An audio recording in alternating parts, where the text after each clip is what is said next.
My skin is black. What you looking My at? skin is black. I feel so good to be black right now. What you look- Welcome to episode 151 of the Black in Fashion podcast. So, of course, guys, we are back for season 5. This is only the second episode. And, of course, I must mention our Black-owned luxury wine sponsors, Michael Lavelle Wine. You can get them a happy cork, and of course all of their information will be on the show notes, and you'll see us sipping this throughout the day. Okay, so I'm going to run back a couple of the segments that we did from last season that I know you guys you probably are looking forward to. So I didn't do them in our first episodes, but I like to run them back, especially when I got the fashion girls in the house. So I do not start any episode without our little segment. It's called This or That. Okay. So you just gonna tell me what you like over the other. Okay. We're gonna throw some little monkey wrenches in there. So let's see. Let's go with it. Flare leg or skinny leg? Flare. Side boob or under boob? Under boob. Hoops or studs? Hoops. Coffin or what is the other one? Stiletto? Yeah, stiletto. Coffin. Definitely a coffin. Motorcycle? No, you gotta. Well, maybe motorcycles or trench. I like a trench. You like a trench? And do you like a mini or a midi skirt? I want to say mini, but I can't wear mini, so I'm gonna go mini. All right, so Iesha is a fashion model. First, before I even go into it, have you seen Invisible Beauty? No. You know who Beth Ann Hardison is, right? Say it again? You know who Beth Ann Hardison is? Oh, girl, you're going to have to. We gonna get into it. Okay, we're going to get into it. Still learning. No, don't worry. So I want you to tell us a little bit about yourself, where you're from, and how you, well, not even how you're going to tell me when that fashion bug bit you.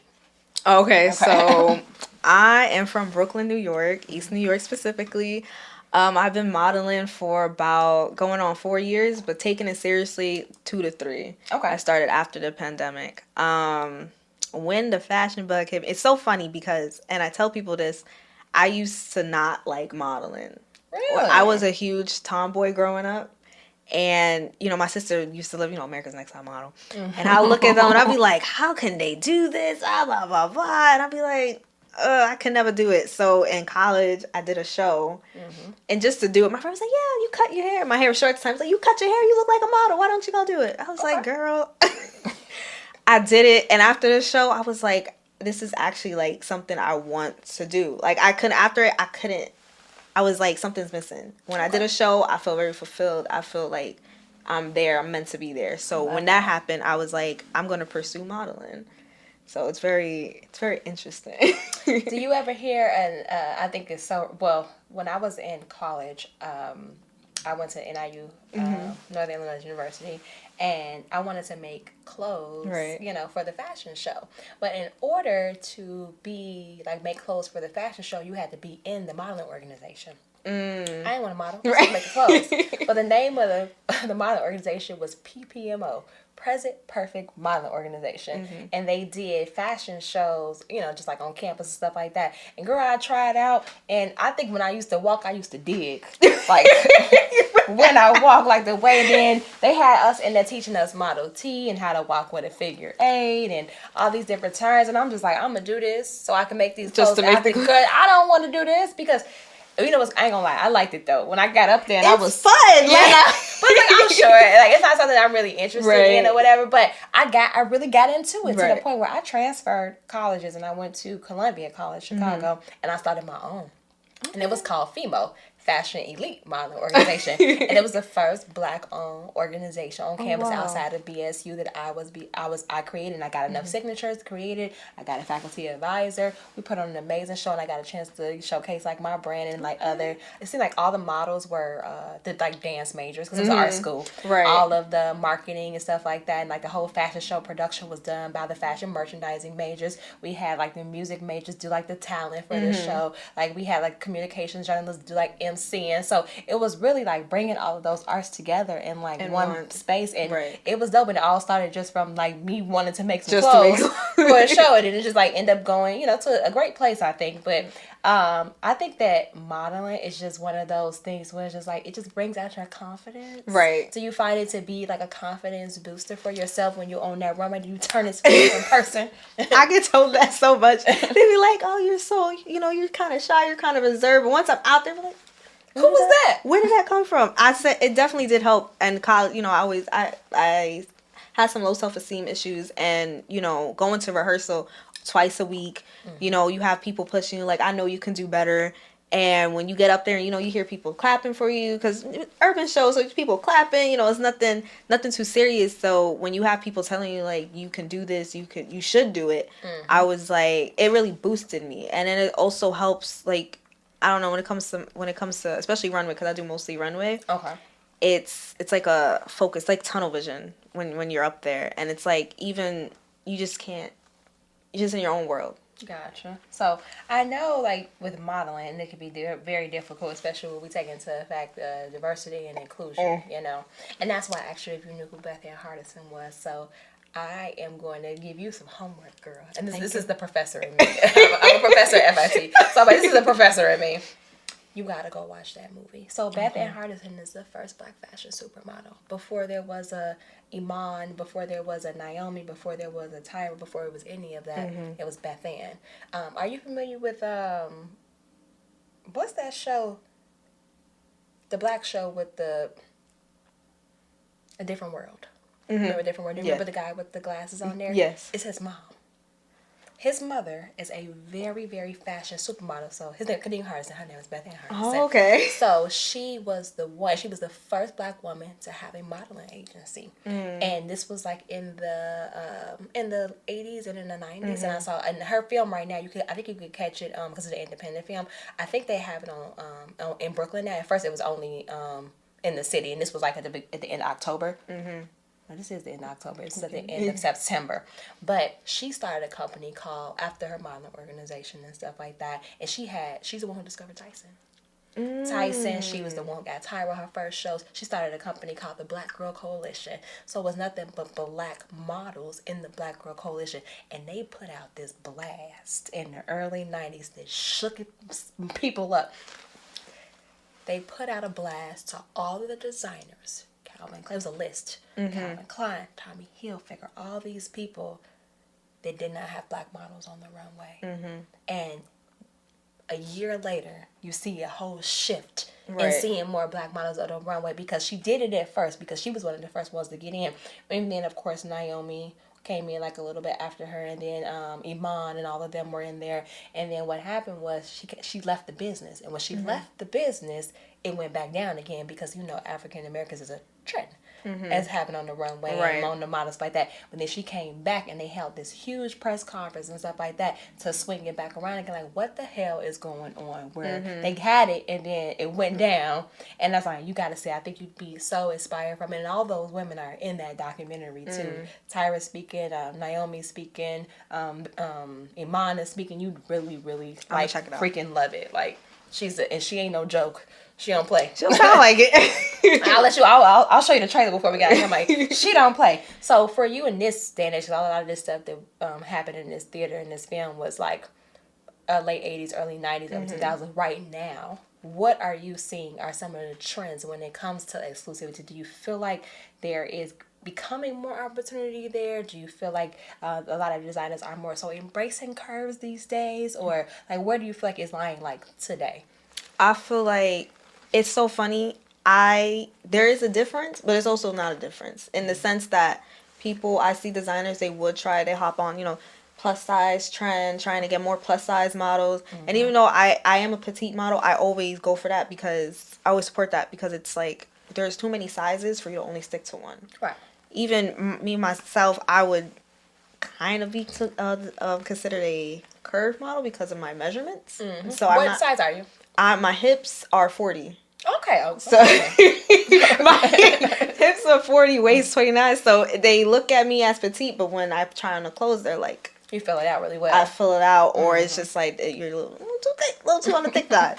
So, so when I see some designers only have 1 or 2 plus size models, I'm like, that's not diversity. That's not diverse. That's not including. You're just including it because it's a quota to fill. That's what I see it as. A lot of I realize for Europe for their fashion week, 1 or 2 plus size models. Then you 1 black model. It's like quotas now to fill. They're like, oh, as long as I meet this quota, I'm considered diverse. She gonna say that shit a lot in that interview. She's like, no, because they got 1 up there. They think they're doing something. And that's just not it. And even, I say more for urban shows, they're trying way more harder than what you see up in Vogue or things like that. And I fight for that because it's like that's not being seen. And I grew up. Like, now my hair is short, but I grew up wanting relaxers all the time because I didn't have anyone with afro hair, represent. Now you see it way more. I grew up in perms too. Exactly. I didn't go natural, honestly, until I want to say like 27, 28. I'm 35 now, so it's been about 7 years. Or whatever. I'm about the same. Yeah, like really learning to do it. And girl, I've been figuring it out. I got this bun today, but normally, girl, I have me a sew-in because I don't even want to mess with it because I'm just not good at it. Right. But, so it's like you see that, and then it's like a shift. Like you have commercial modeling, you have runway modeling. So commercial, I feel like is doing great. Runway is like they're still not there yet. Gotcha. Would you say fit modeling is more commercial, or would that be more runway? Fit is, I feel like it could be both because a fit model it's a certain size you have to be. So although they could be diverse in who they're choosing, a black girl, Asian girl, white girl, when it comes to sizing, it's not inclusive because you have to be, the standard size I believe is 5'9", size 4. Right. And I feel like that doesn't make any sense because there's too many people out here buying clothes that are not size 4 exactly. 5'9". I think that with certain brands, it shifts because you're not on a factory. Yes. Okay, so like I hire a lot of the fit models for my clients and my designers, and they often are always asking me, well, what size should I get? And I'm like, your size should be your target consumer. Who are you making clothes for? Right. And they always say they're making clothes for the curvy girl. I'm like, okay, cool. So if you're making clothes for the curvy girl, why do you want a size 6 fit model? I can get a fit model in any size. It doesn't matter. Like, it doesn't have to be 6. They was like, well, I just thought that was industry standard. And I'm just like, what's industry standard? I hate that word. So I'm like, and I hate that word. I hate it too, girl. Because it's like, what does industry standard mean? Because what is industry standard? It's like a grading rule, but that's just whatever you start at. So if your 6 is different from somebody else's 6, that's still the industry standard because your brand fit is based off of the size that you choose. That's why women, like, honestly, I can go in my closet right now, girl. I got smalls, mediums, larges. I ain't got no 4s, but I got some 6s, some 8s, some 10s, some 12s. I got some 14s because it just depends on the brand fit. Exactly. So that whole industry standard thing does not even mean anything. It's really based off of who the target consumer is. Right. And for black designers, I see more and more they are, catering to women that have body types like themselves. So of course there's more like curvy women, but then you get the ones that was like on their website they want to go that standard of what's in the industry. Exactly. Look. So it's just like pick one and stay true to yourself because you want to be accepted by a particular type of, to me, an industry that you don't have to be. Exactly. There's plenty of designers out there that are successful and they're doing fine, choosing plus size models, choosing curvy models, choosing whatever they want, or just having brands that have models that look like regular people. Exactly. Because this, what you say, 5'9" is what they say, 5'9" and 4. Girl, what? Who's 5'9"?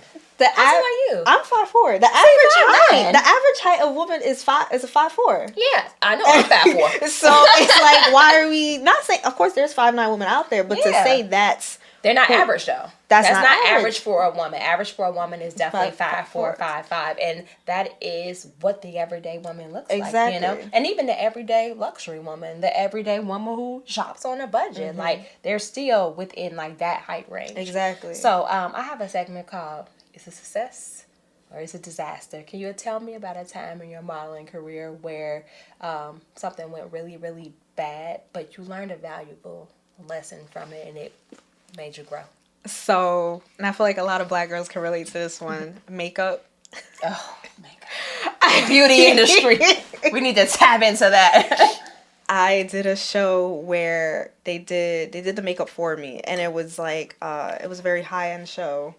It was for a school in Paris, and they did my makeup, and I brought my own foundation. Like, no, don't worry, we have your foundation. I will never again trust anyone that says they have my foundation. I was lighter. It was just you can tell it wasn't. I don't know too much about makeup, but I know certain colors go well with your skin tone. Absolutely. And they were not picking colors that went well with me. So I went to the bathroom and I just was like, this can't be serious. Like, I do my own. I'm looking, I'm like, that's not me. My friend next to me, she's like, girl. You didn't even look like yourself? I didn't feel it. I was looking, I was like, that's not me. I would never, I know how I'm not a makeup artist, but I know enough to make myself look good. And I was like, I don't want to fix it because, it's a thing where they say you can't touch your makeup. It's disrespectful to the makeup artist. And I'm like, well, I also felt it was disrespectful to me because this don't even look like me. This is not me. So,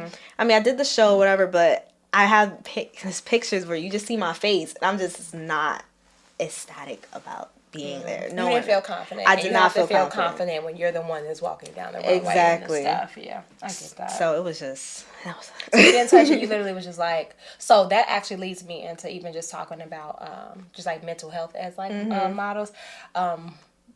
When I had that organization, I had brought in, I think it was a designer or whatever, and the designer, I wasn't there at the time, but one of my models came to me because I was the president, and the model told me, they was like, the designer was very mean to us, very rude to us. They told us models walk, models don't talk. Like, we couldn't speak. And I was just like, he said, what? And he like, it just said that they were just like talking and like doing quite a bit of body shaming and all this stuff. And I wasn't present at this when this happened. And I'm like, okay, I have to protect them. This is my organization. Designers that I bring in, supposed to be a part of the show, are, they have to be in a certain space. So Can you tell me about like any encounters that you faced where you had to deal with that? When I tell you, I kicked his ass out the show. As you should. As I did. I was just like, he said, what? Oh, okay, you ain't got to worry about that no more because you ain't even all that. We can talk about your clothes if we can do that.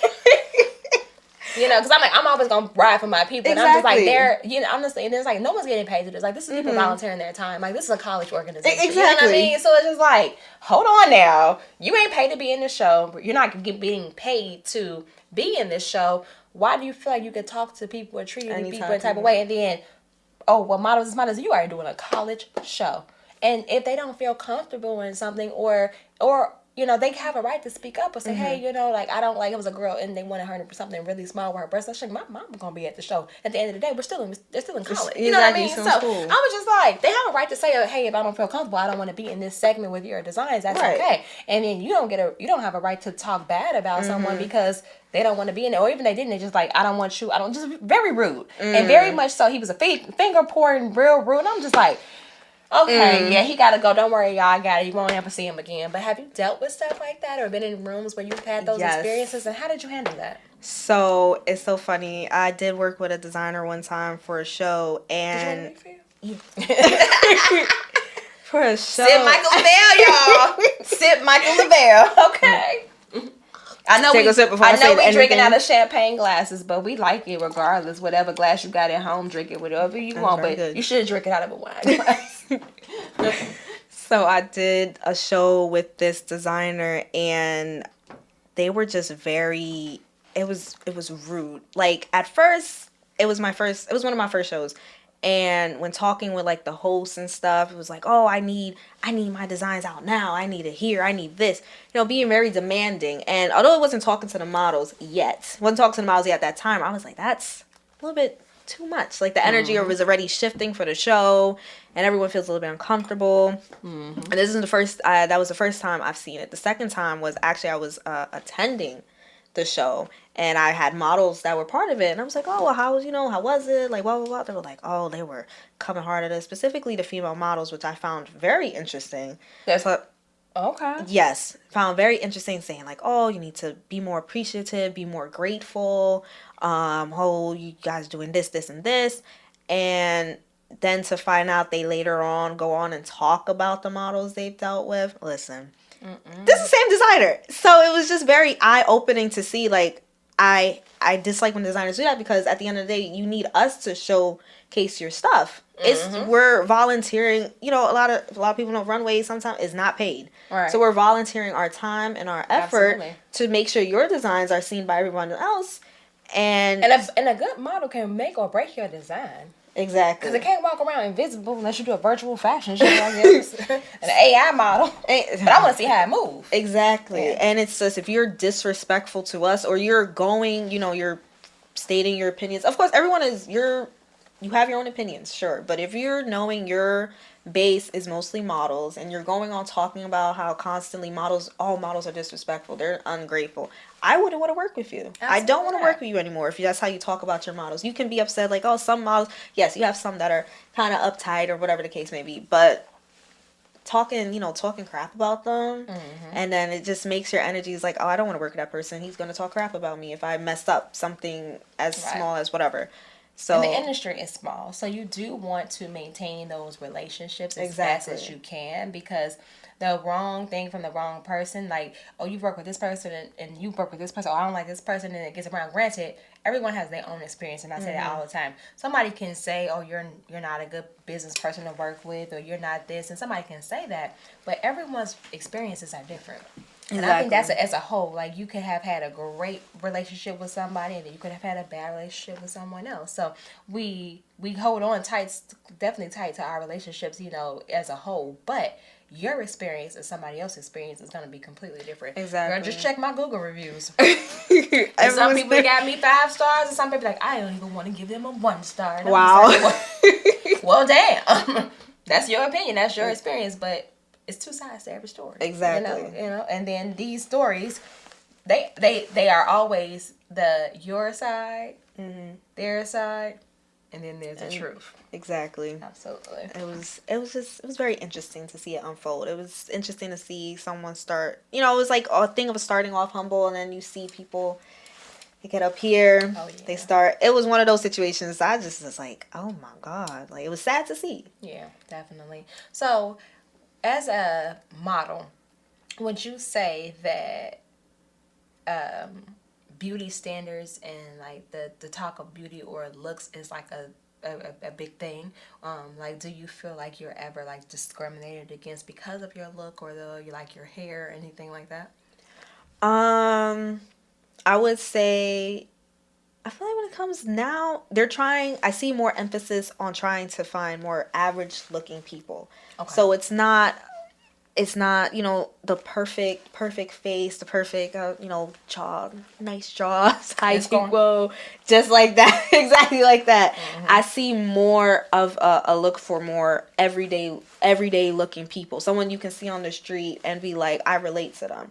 And I'm thankful for that, because not everyone is going to have a model look. No one's going to have that perfect face. To me, it doesn't exist. Right. Perfect face doesn't exist.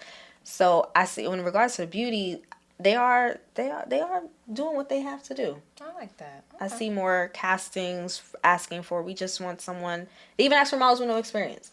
They want someone who's real.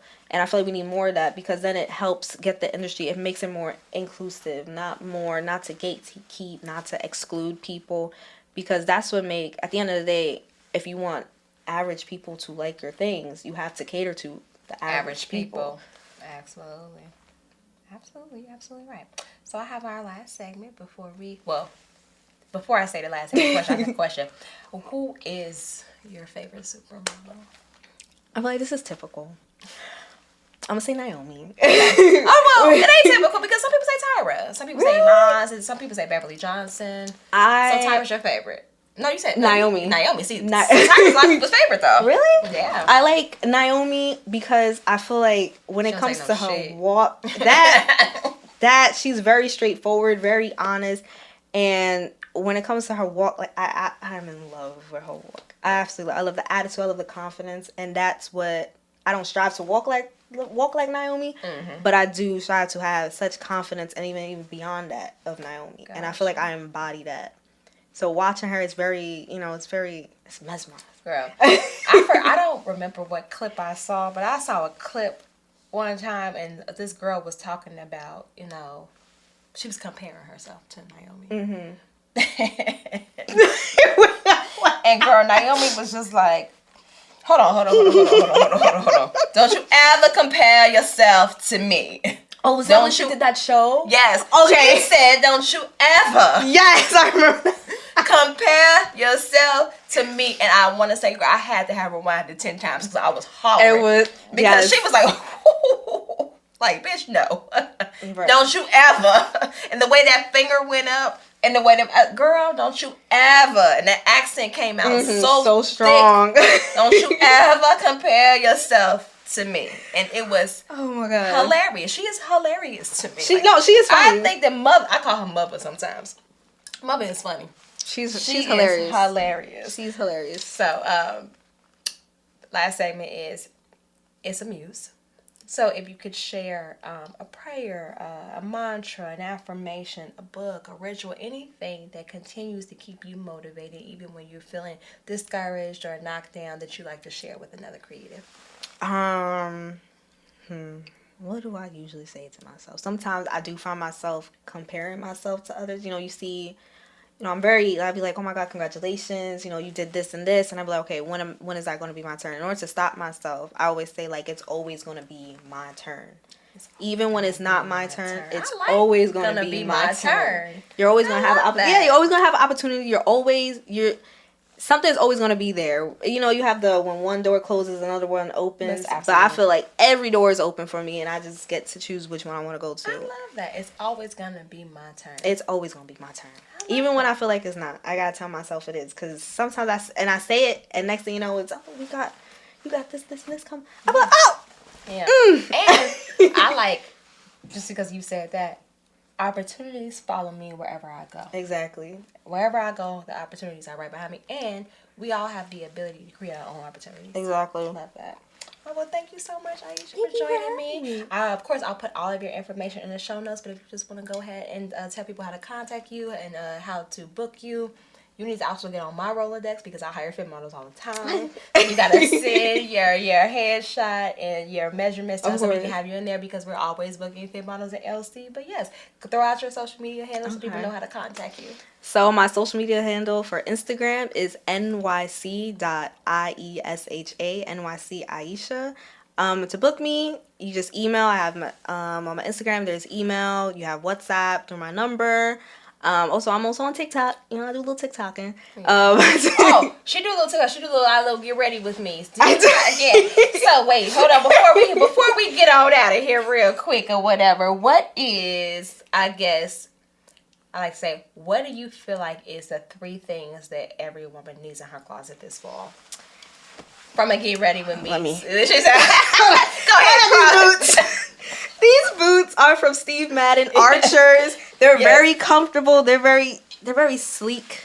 Yeah. I'm about to. We like either a knee boot. I love a knee boot, a thigh high boot. Go ahead, girl. It's Archers. Okay. Closet, definitely. What else I'm gonna say for fall? Definitely a cardigan, a little cute cardigan, something cute.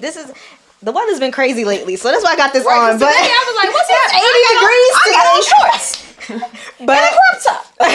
But in a regular fall weather, definitely a cute little cardigan. Maybe little fluffy ones that you see at Old Navy. Those cute ones, you style it really well with the boots. And a pair of leggings, little fleece leggings are definitely in. I'll say definitely need fleece leggings. I love that. It goes with everything. Everything. All right, guys. Thank you for tuning in to episode 151 in season 2 of the Black and Fashion Podcast. And as I always say, stay black. Peace out.